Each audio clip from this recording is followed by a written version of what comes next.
Hello friends, এই নদীটা দেখছো, নদীটা হচ্ছে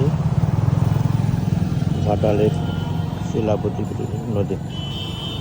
শিলাবতী নদী, তার উপরে এই ব্রিজটা আছে। এই ব্রিজটা প্রায় অনেক দিনের পুরনো। ছোটোবেলায় এখানে আসতাম, ঘাটাল সাব ডিভিশন, এটা মেন শহর। জিনিসপত্র কিনতে আসতাম বাবার সাথে ছোটোবেলায়। যে কোনো ভালো জিনিস কিনবার জন্য শাড়ি, কাপড় চোপড় সব এই শহরে আসতে হতো। এই ব্রিজের উপর দিয়ে, এই ব্রিজের উপরে বাস দাঁড়াতো, এখান থেকে নেমে শহরের ভিতরে ওইদিকে পাহাড় আছে, পাহাড়ের ভিতরে যেতে হতো।